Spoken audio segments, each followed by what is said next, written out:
Resonating structures की जो energy होती है वो अलग अलग होती है। पता कैसे करते ऑर्गेनिक हैं? केमिस्ट्री पढ़ते समय हम लोग पढ़ेंगे कि रेजोनेटिंग स्ट्रक्चर्स की एनर्जी कैसे कंपेयर करते हैं। और सर बॉन्ड ऑर्डर कैसे निकालते हैं, जैसे CO3 2- का बॉन्ड ऑर्डर? बॉन्ड ऑर्डर निकालने का एक तरीका तो रहता है एनर्जी लेवल डायग्राम बनाना, मगर जिन मॉलिक्यूल में रेजोनेंस होता है उनमें बॉन्ड ऑर्डर निकालने का एक और तरीका होता है।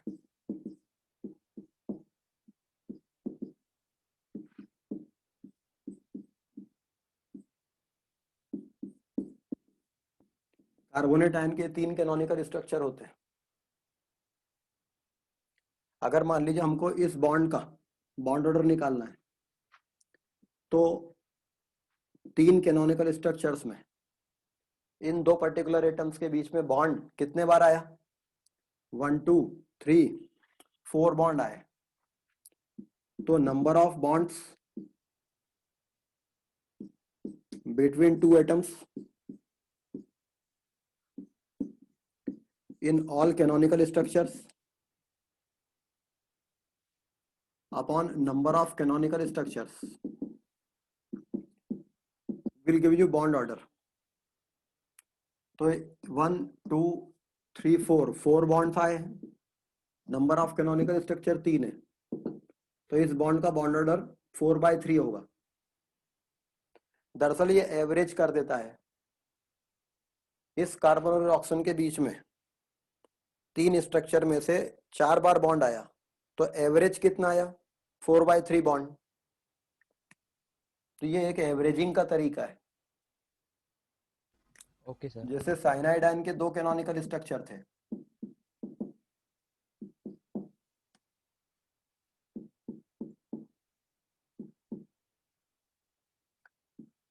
साइनाइड आयन के 2 कैनोनिकल स्ट्रक्चर होते हैं, एक ये वाला और एक ये वाला।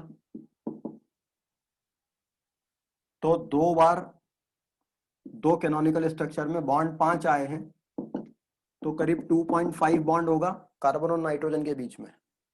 ना तो वो बॉन्ड पूरी तरह 3 होगा, ना वो बॉन्ड पूरी तरह 2 होगा। 2 और 3 का एवरेज होगा, और 2 और 3 का एवरेज कितना होगा? 2.5, 2.5। तो ये जो तरीका है ये एक रफ तरीका है बॉन्ड ऑर्डर निकालने का उन मॉलिक्यूल्स में जिनमें रेजोनेंस पाया जाता है।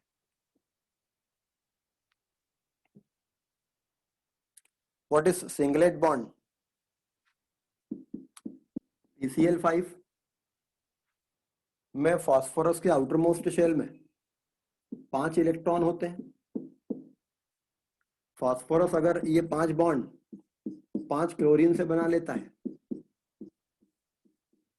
तो फास्फोरस के आउटर मोस्ट शेल में 10 इलेक्ट्रॉन हो जाते हैं,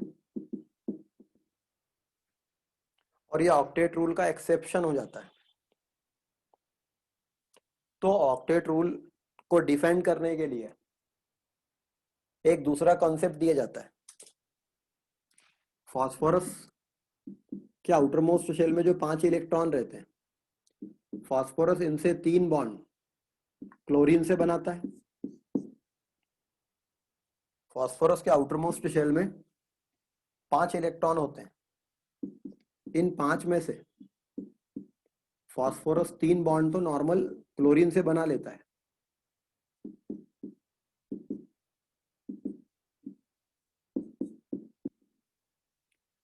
तो 8 हो गए। बट ये तो PCl3 बना, हमको PCl5 बनाना था। तो फास्फोरस क्या करता है, 2 क्लोरीन से जुड़ता है, लेकिन वो एक ऐसा बॉन्ड बनाता है जिसमें ये अपना एक इलेक्ट्रॉन देता है, बट क्लोरीन से इलेक्ट्रॉन नहीं लेता है। ये फास्फोरस अपना एक इलेक्ट्रॉन देता है पर क्लोरीन से एक इलेक्ट्रॉन नहीं लेता है। तो ये जो बॉन्ड बना है ये सिंगल इलेक्ट्रॉन वाला बॉन्ड है, एक ऐसा बॉन्ड जिसमें एक इलेक्ट्रॉन हो, that is called singlet bond. इसको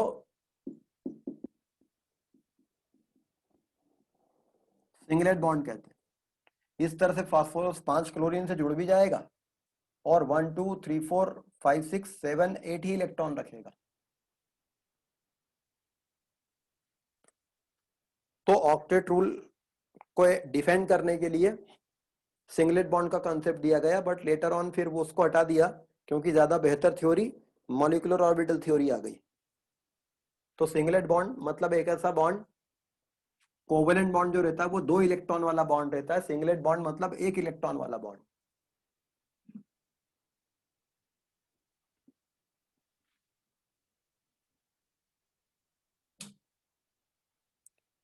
Akshay Agrawal, I am facing problem in coping up with the pace as you write and erase the text so fast that I cannot even copy it. Please do help me by lowering your pace. मैं generally जब लिखता हूँ बोलता हूँ तो पूरा लिख लिख के बताता हूँ। अब अगर मैं यूं खड़ा रहूंगा तो हमें जस्ट डबल टाइम लगेगा जो हम पढ़ रहे हैं। तो आपको लेक्चर की रिकॉर्डिंग मिल तो रही है, पॉज करके वहीं रोक के उसको पूरा कॉपी कर लो। कोशिश करेंगे कि थोड़ा और स्लो हो जाऊं। सर जब मॉलिक्यूलर ऑर्बिटल फॉर्म होता है और उसमें जब डिस्ट्रक्टिव इंटरफेरेंस होता है तो नोडल प्लेन बनता है, तो सर कंस्ट्रक्टिव में भी ऐसा हो सकता है क्या? कंस्ट्रक्टिव में नोडल प्लेन नहीं बनता है, बल्कि कंस्ट्रक्टिव में इलेक्ट्रॉन डेंसिटी बढ़ जाती है, क्योंकि कंस्ट्रक्टिव इंटरफेरेंस जब होता है तो वेव्स एक दूसरे को रेनफोर्स कर देती है। तो वहां नोडल प्लेन क्यों बनाना चाह रहे हो? वहां तो और अच्छा है ना, दोनों न्यूक्लियस के बीच में एक हाई इलेक्ट्रॉन डेंसिटी वाला रीजन क्रिएट होगा। वहां नोडल हम क्यों बनाना चाह रहे हैं? नोडल प्लेन तो मतलब वो जहां इलेक्ट्रॉन डेंसिटी 0 हो जाए। Okay sir, thank you.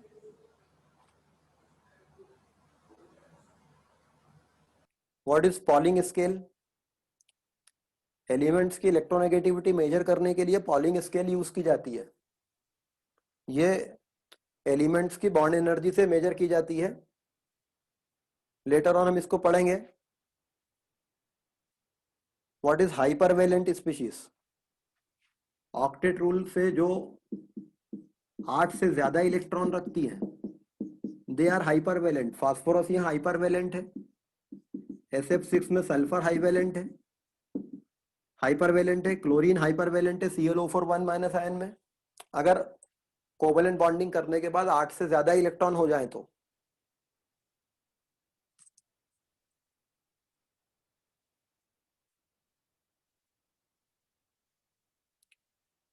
in the molecule BFCl the dipole moment will be 0।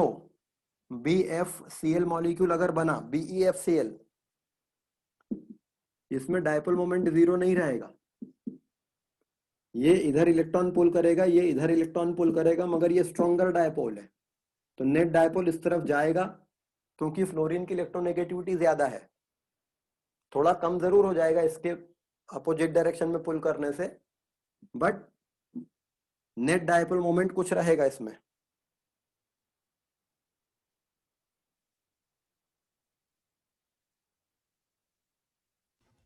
तो CO4 1 माइनस का स्ट्रक्चर समझा दीजिए।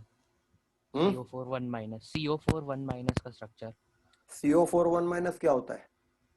सर पैकेज में क्वेश्चन था हाइपरवेलेंट स्पीशी करके।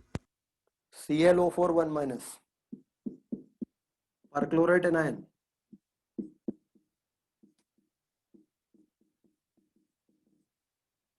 ऐसा रहेगा।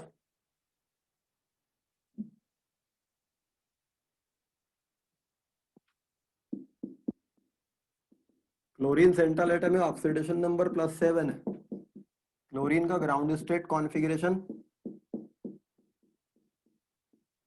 ये रहता है। एक्साइटेड स्टेट में इसके पास 7 अनपेयर्ड इलेक्ट्रॉन होने चाहिए, तो ये अपने सारे इलेक्ट्रॉन्स को अनपेयर करके यहां भेज देता है। Number of hybrid orbital, oxygen के पास आउटर शेल में 6 होते हैं इलेक्ट्रॉन वैलेंस, तो 24 और एक एक्स्ट्रा 25, और 7 इसके पास, तो 25 + 7 32 by 2 16 minus 3 times of 4, 16 minus 12, 4 hybridisation sp3, एक s और 3 p ऑर्बिटल हाइब्रिडाइज होंगे, तो क्लोरीन के पास टेट्राहेड्रा में 4 ऑर्बिटल आएंगे, ये एक ऑक्सीजन से सिग्मा बनाएगा, ये पाई बना लेगा, ये सिग्मा बनाएगा, ये पाई बना लेगा, ये सिग्मा बनाएगा, ये पाई बना लेगा, ये ऑक्सीजन से सिग्मा बनेगा, बट पाई बॉन्ड बनाने को इलेक्ट्रॉन बचा नहीं है, इसको एक या तो हाइड्रोजन देंगे या एक नेगेटिव चार्ज देंगे, तो टेट्राहेड्रल स्ट्रक्चर होगा।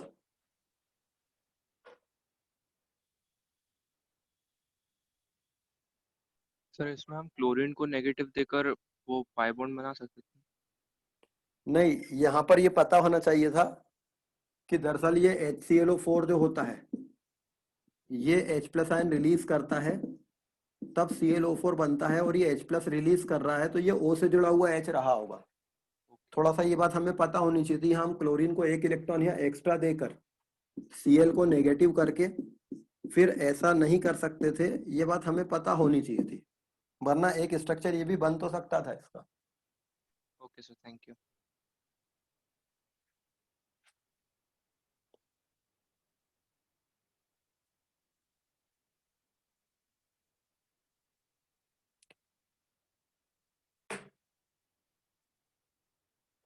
The formal charge on 3 oxygen atom in O3 molecule, इस वाले का फाइनल आंसर क्या होगा? बताया था 0, -1, +1, फाइनल आंसर ये होगा, एक पे 0, एक पे -1, एक पे +1।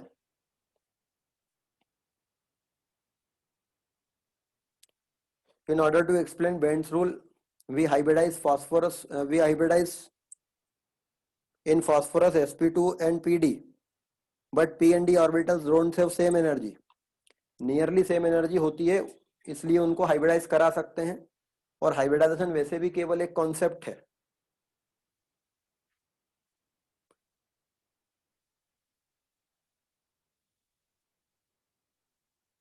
Why xenon forms XCO2 as the octet of xenon is complete?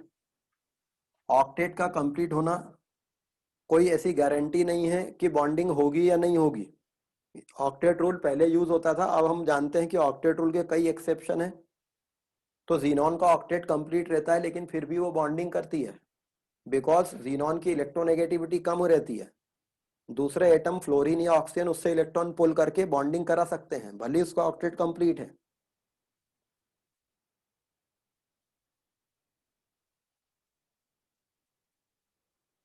किस एलिमेंट में कितने वैलेंस इलेक्ट्रॉन है पता करने में प्रॉब्लम होती है, what to do in this case? Atomic structure chapter पढ़ो, इलेक्ट्रॉनिक कॉन्फ़िगरेशन लिखना सीखो उसके लिए।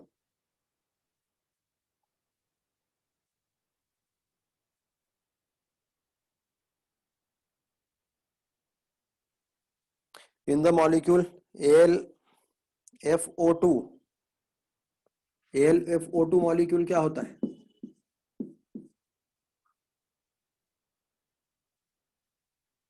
शायद आपने मॉलिक्यूल गलत लिखा है, तो उसका डायपोल मोमेंट कैसे एक्सप्लेन करें? और कोई doubt?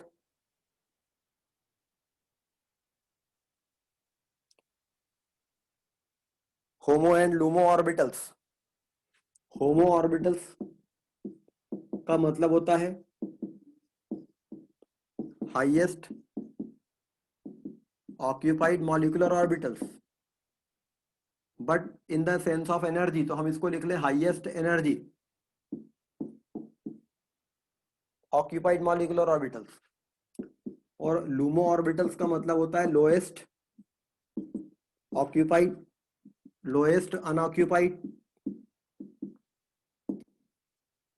molecular orbitals in the terms of energy, not in the terms of electron।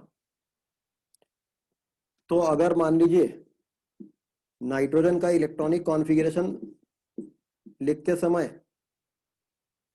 आपने नाइट्रोजन में देखा कि वो जो ऊपर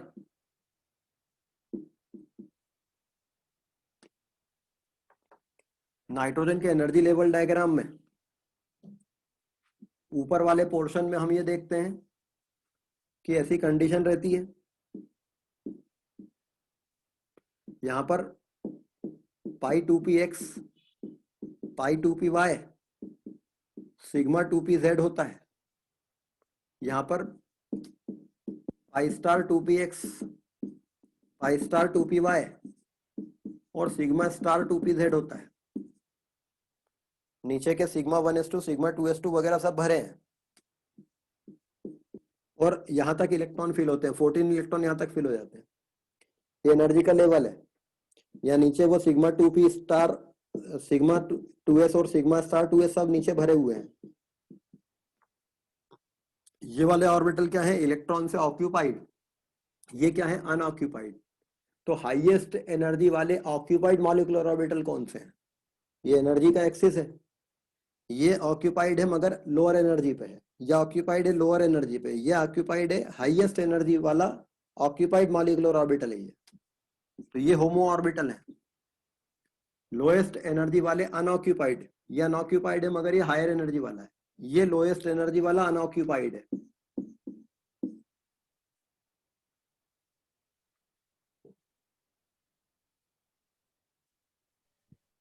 सर आपने ऑक्सीजन के जो ओजोन के जो कैनोनिकल स्ट्रक्चर्स बनाए थे सर, तो वो दोनों तो सिमिलर ही थे, बस उसमें राइट और लेफ्ट हो गए थे, तो सर वो दोनों अलग अलग कैसे थे? कैनोनिकल स्ट्रक्चर में सिमिलर होना मैटर नहीं करता है, राइट और लेफ्ट में काफी फर्क आता है।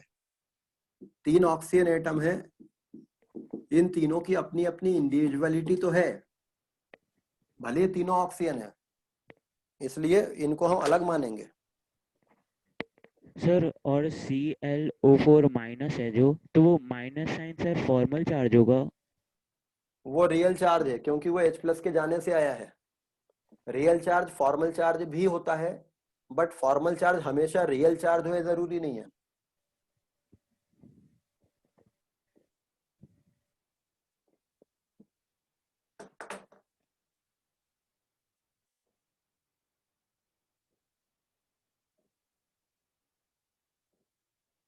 Is there any change in hybridization of boron and nitrogen atom at the result of reaction?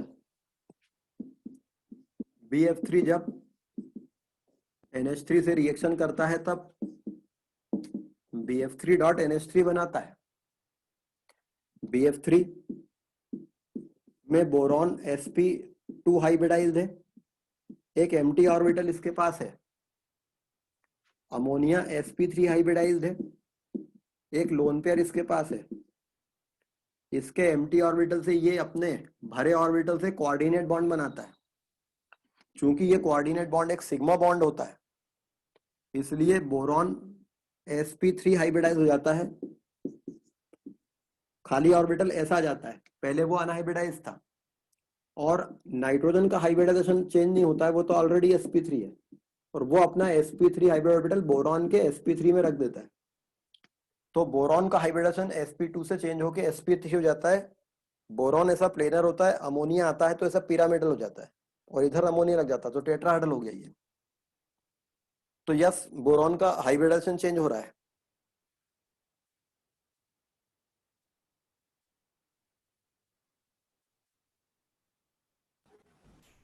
Sir O2 और N2 में जो एनर्जी लेवल डायग्राम है, तो उसमें O2 का जो होमोलूमो बाउंड्री है उसका एनर्जी डिफरेंस कम है, और N2 के होमोलूमो बाउंड्री में एनर्जी डिफरेंस बहुत ज़्यादा है। क्या पता, तो हमें नहीं पता, हमने तो डायग्राम बनाया था, कोई स्केल पे तो बनाया नहीं था। हमें नहीं पता कि वो एनर्जी डिफरेंस ज्यादा है कि कम है। क्योंकि सर जो O2 के जो इलेक्ट्रॉन्स थे वो एंटी बॉन्डिंग मॉलिक्यूलर ऑर्बिटल्स में भी गए थे, और उसका होमोलूमो बाउंड्री दोनों एंटी बॉन्डिंग में है, जबकि N2 का एक बॉन्डिंग ऑर्बिटल में है और जो लूमो है वो एंटी बॉन्डिंग में है। तो हम ऐसा नहीं बोल सकते? बोल सकते हैं, लेकिन बिना एक्सपेरिमेंटल डाटा के हम एग्जैक्टली नहीं कह पाएंगे कि कितना डिफरेंस है उनमें, या वाकई में ये बात सही है। और दूसरा, इसकी जरूरत आपको क्यों पड़ रही है? Okay sir. मतलब कहीं जरूरत होगी तो ऐसा बोल सकते हैं अंदाज से, बट एग्जैक्टली नहीं कह सकते।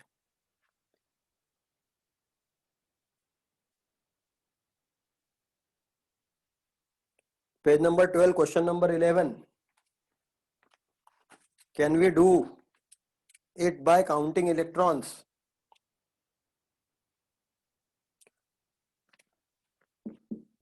KO2, AlO2 1 minus ion, BaO2 और NO2 प्लस,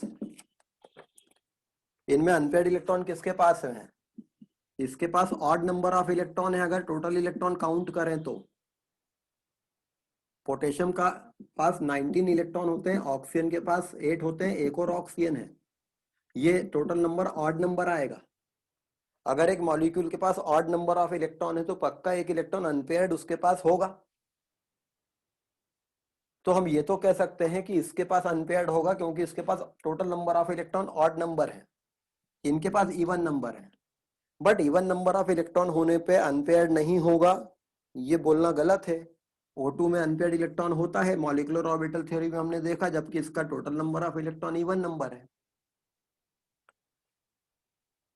तो ये कहना तो सही है कि total number of electron odd number of electron होते हैं तो अनपेयर्ड इलेक्ट्रॉन मॉलिक्यूल में होता है, लेकिन ये कहना गलत है कि total number of electron even number होने से अनपेयर्ड नहीं होता है, हो भी सकता है।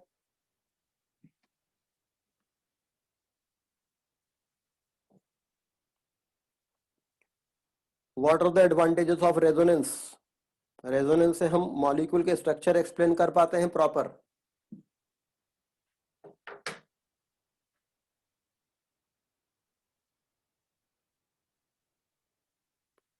In the molecule AlFO, can you explain the dipole moment?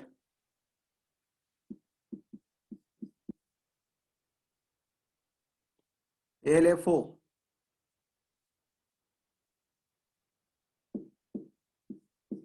अगर बनेगा तो ऐसा बनना चाहिए, ये वेक्टर इधर है, ये वेक्टर इधर है, तो इसके पास डायपोल मोमेंट इधर जाएगा क्योंकि फ्लोरीन की इलेक्ट्रोनेगेटिविटी ज्यादा होती है, ज्यादा इलेक्ट्रॉन पुल करेगा।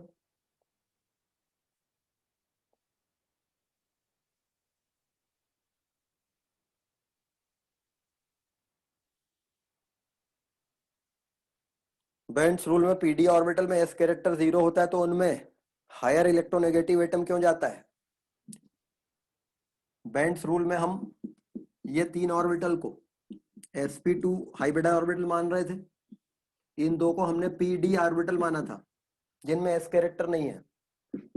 s इलेक्ट्रॉन न्यूक्लियस से ज्यादा अट्रैक्टेड रहते हैं s compare to p electron और d इलेक्ट्रॉन, तो percentage s character of an orbital is proportional to its electronegativity of the orbital. तो ये ऑर्बिटल अपने इलेक्ट्रॉन को ज्यादा अच्छे से होल्ड करेंगे, ये ऑर्बिटल अपने इलेक्ट्रॉन ज्यादा अच्छे से होल्ड नहीं करेंगे। तो एक हाई इलेक्ट्रोनेगेटिव एटम लग के यहाँ एक हाई इलेक्ट्रोनेगेटिव एटम लगता है और वो इन इलेक्ट्रॉन्स को अपनी तरफ पुल करना चाहता है,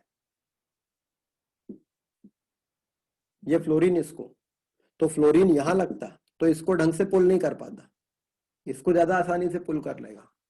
तो हाई इलेक्ट्रोनेगेटिव एटम वहां लगता है जहां से वो इलेक्ट्रॉन ठीक से पुल कर सके, मतलब उन ऑर्बिटल में लगेगा जहां पर एस कैरेक्टर कम होगा, तो वो पीडी ऑर्बिटल है। तो high electronegative atom axial orbitals में जाएगा।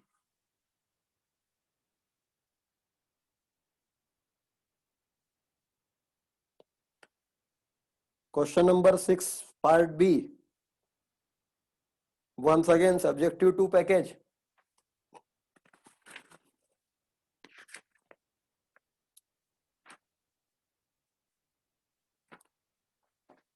PCl5 सॉलिड स्टेट में PCl4 पॉजिटिव और PCl6 नेगेटिव में एग्जिस्ट करता है, लेकिन ये इलेक्ट्रिसिटी कंडक्ट क्यों नहीं करता है? आयनिक कंपाउंड है, सॉलिड स्टेट में इलेक्ट्रिसिटी कंडक्ट क्यों करेगा? लेटिस में आयंस बंधे रहते हैं,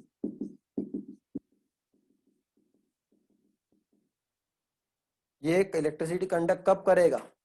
जब आयंस फ्री रहेंगे मूव करने को।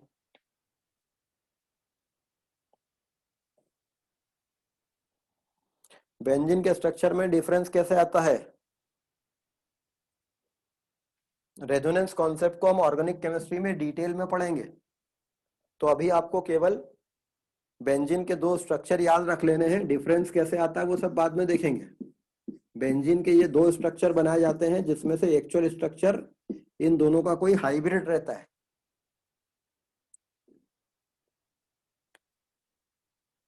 Question number 17 page number 24।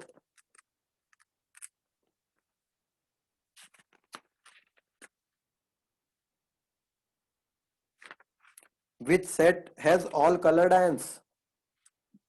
यदि किसी एलिमेंट के पास में D0 या D10 कॉन्फ़िगरेशन है तो वो कलरलेस आयन होगा। यदि D में 1 से लेकर 9 तक इलेक्ट्रॉन है तो वो कलर्ड आयन बनाएगा। तो आपको ये चेक करना है कि D सबशेल में इलेक्ट्रॉन का कंडीशन क्या है उनके पास। Does the dipole moment fluctuate or changes when there is a double, single or triple bond between the two atoms? Dipole moment double triple bond होने से बदलेगा तो सही, हालांकि थोड़ा ही बदलेगा मगर चेंज तो होगा।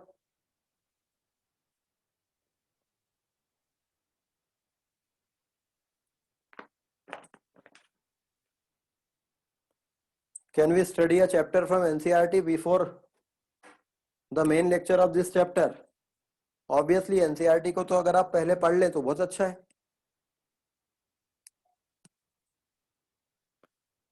Which element do not have valency equal to its group number? Sodium का ग्रुप नंबर 1 है, इसकी वैलेंसी 1 होती है। एल्यूमिनियम का ग्रुप नंबर 13 है, इसकी वैलेंसी 3 होती है। तो इसका वैलेंसी ग्रुप नंबर के बराबर कहाँ है? पर ऑक्सीजन के पास भी नहीं है, कार्बन के पास भी नहीं है। ऑक्सीजन का ग्रुप नंबर 16 होता है, इसकी वैलेंसी 2 ही होती है। कार्बन का 14 हो तो उसकी वैलेंसी 4 होती है।